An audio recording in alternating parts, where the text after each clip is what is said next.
Hey everybody, Jake here from Bearded Gear, and it has been way too long since I have shot one of these outside like this. I'm on a hike for the first time in months, and I brought all the filming equipment. I'm really glad I did. For a second, I regretted it because it rained on me a decent bit on this hike.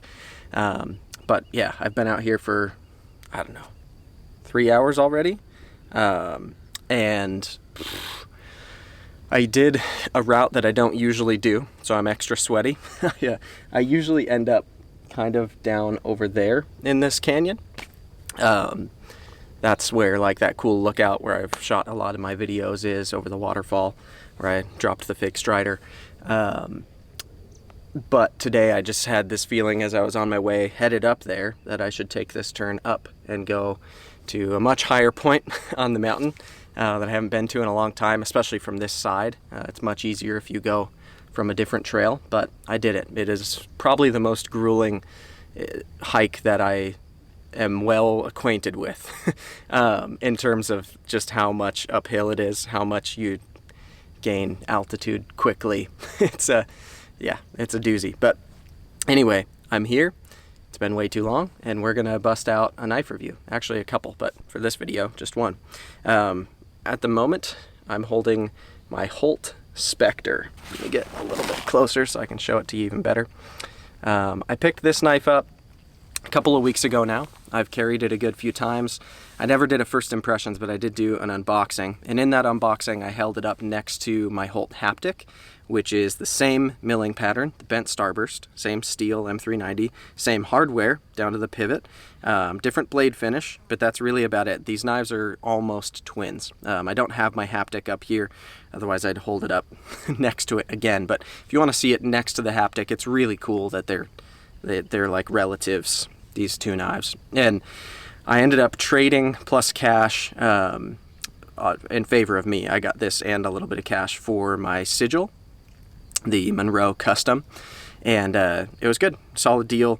I had been wanting ever since I got my Haptic to try out a Spectre, because the Spectre was the knife that came before the Haptic, and in terms of aesthetics, it just never really excited me enough to want to get one for myself. I'd handled, I think on 2 occasions, I know I handled Thomas Moore's when I was up in Portland. I got to hold his and play with it a little bit. And then I think at California Custom Knife Show at one point, there was a guy I was talking to who had one in pocket. I don't remember who it was, but I think I handled his Haptic as well, or his Spectre.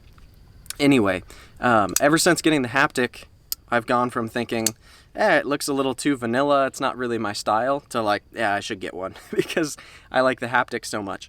And the Spectre, I was expecting to be a bigger size difference than the Haptic. I feel like in my head there was a bigger gap between them. The Haptic's only a little smaller though.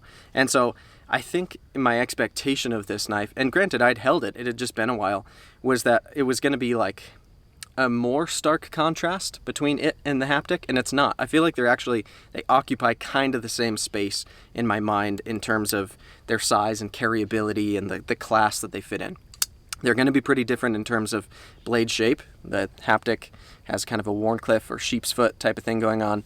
The Spectre, I don't know, would you call that a drop point, I guess? It's a pretty classic, normal looking blade. Very vanilla. This is like the missionary position of blade shapes, pardon the reference.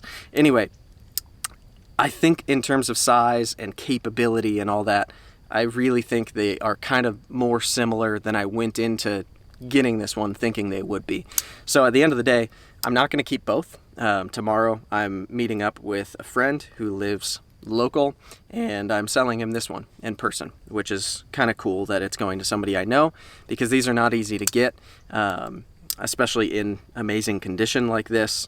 There's really nothing wrong with this knife at all. It's basically like new, and it's gorgeous, and it's hard to come by. So it's nice that it's going to somebody I know, but I'm going to let it go. And the reality is I just prefer the Haptic for me. But kind of for the same reasons that got me to jump on the Haptic to begin with. And I've had 2 Haptics now. The one that I have currently that is kind of this spec is the right one for me. I like it looking like this does.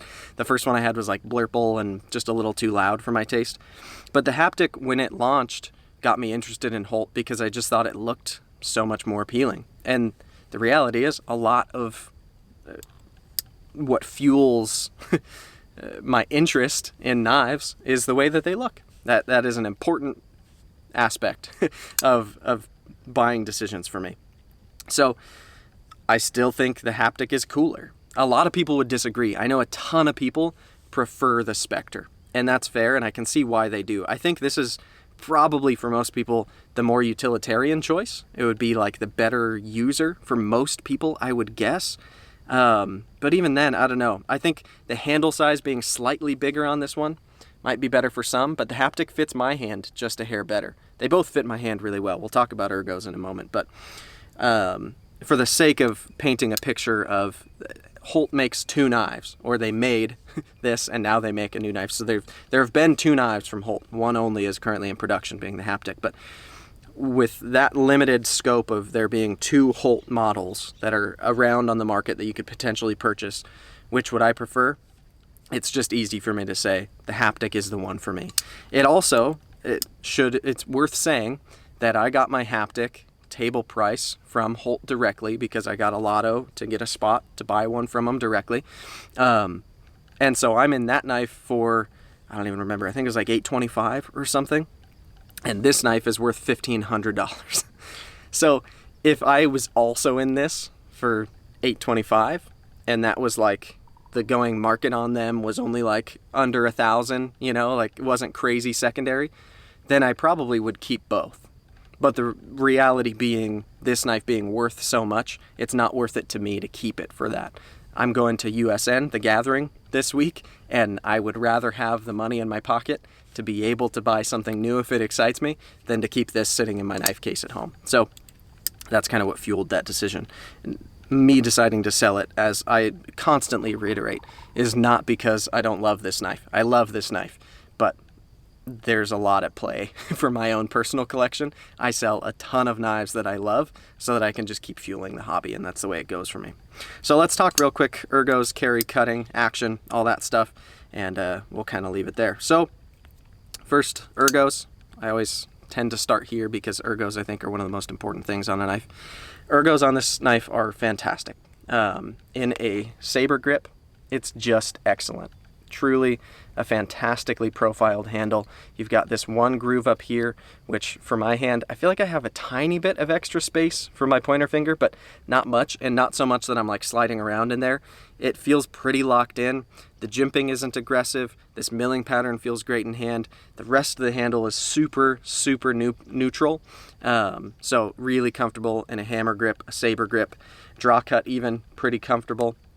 Reverse grip, stupid comfortable. I really like this in a reverse grip. Reverse grip draw cut, even that is fine. So the handle is neutral enough that it fits in any orientation of my hand, but it really shines in a saber grip or a hammer grip where I'm really getting that groove set into my hand where it feels like it should be.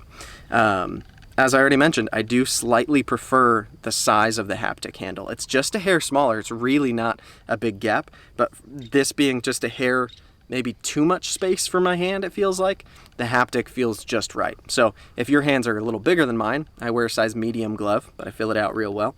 If your hands are larger than mine, you might prefer the Spectre. So ergos are great, I guess is what I'm trying to say. If I'm comparing it to its brother, it's not quite as fantastic, but they're fantastic. All right, so next, let's do action, because on a Holt knife, that is so much of what makes it incredible. It's just as drop shutty as knives get, but it still feels a little bit controlled. It's not like it's just loose or anything like that. There is no play, no front to back, no side to side. It's locked up, and if I get my finger out of the way, it can just free drop. Even if I drop it to my thumb and then get my thumb out of the way, boom, free drop. It's remarkable on closure, and on opening the detent is perfect. It's super snappy. As flippers go, Holt is borderline perfection. The interesting thing for me is flipper only knives aren't my favorite thing. They tend to get a little bit boring for me, but with this and the Haptic, it doesn't get boring. It's so good that I adore it, even though it's only a flipper. Would I love for there to be a hole or a stud for me to be able to middle finger flick as well? of course. But for being flipper only, goodness, it's so good. And it's really, to me, it feels the same as the Haptic. Both of them are on the same exact level. This isn't any better or any worse than the Haptic. It's just flipper perfection for a knife. All right, next, let's talk carry. So I haven't carried this knife a ton. I've carried it a good few times, always when I know I'm not going to be doing anything crazy with it, because I knew when I got this knife probably wasn't going to keep it long term. So I also, spoiler alert, haven't done a ton of cutting with it, just very light duty stuff. But in terms of how it has carried, I've carried it in jeans, I've carried it in shorts, and I've carried it in slacks. The pocket clip works fantastic for me. It's really, really good. As 3D milled pocket clips go, it works excellent. It's got good retention. It's easy enough to get in and out of pocket. It presented no problems. Would I love for it to be a deep carry clip? Of course. If you know me, you know I prefer loop over style deep carry clips where all the knife disappears into the pocket. I prefer that. But that's not going to happen on a knife in this range. That's just the reality. Everybody who's playing at this in this range of knives is doing a milled 3D pocket clip, whether it's titanium in this case or zircuti or something like that. It's always a nice 3D milled clip because it feels nicer and it looks nicer and it feels like it justifies the price more, I'm sure. So is what it is. As 3D milled pocket clips go, this one is just plain excellent. It's really, really great.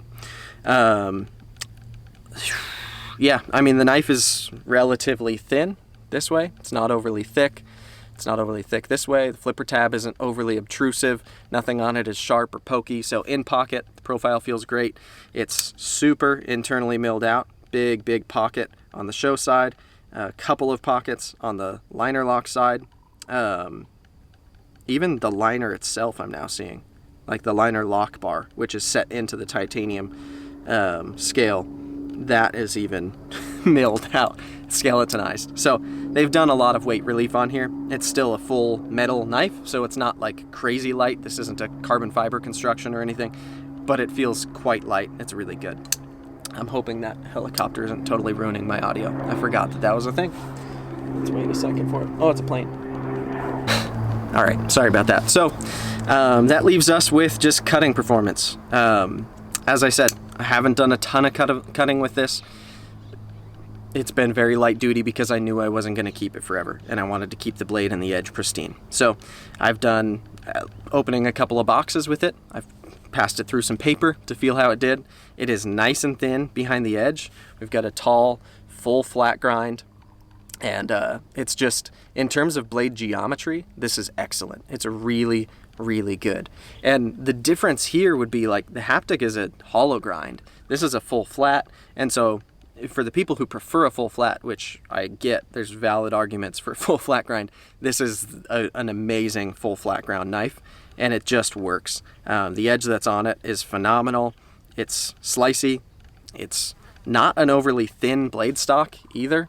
So the fact that they've got it down to that thin behind the edge profile is really nice because it doesn't feel like a wispy little blade. It feels very capable. And I think, yeah, as like kind of gentlemanly folders go, there's a big argument for the utility of this blade and it just being a knife that would be excellent to actually do some kind of serious work with. Not that probably that many people are doing serious work with a Holt Specter, but yeah, so I really like the blade. I think it's ground very well, and the edge that's on it, again, is fantastic. It's balanced. It feels nice. Working with the ergos, the blade shape, it feels like it's going where you point it. It's nice. I like this blade. So yeah, overall, this knife is just fantastic. I've got nothing but good things to say about it at the end of the day. Like, I will have been really, really glad to have owned this knife by the time that it's gone tomorrow. And I'm sure I'll miss it. It's a knife that I will miss, but $1,500 is $1,500, you know, like that's a lot of money for a knife that is epic, but I don't know, like I'm not going to carry it more than the Haptic. I just prefer the Haptic by a little bit. And so when I've got both and they feel so similar in so many ways, because they are so similar in so many ways, it just makes sense to let this one go. But man, I will miss it. It's phenomenal. And especially because it like matches the Haptic. That's been a lot of fun to have the two that kind of go together. But is what it is. So thanks for checking it out, guys. I appreciate it as always, and we'll see you on the next one.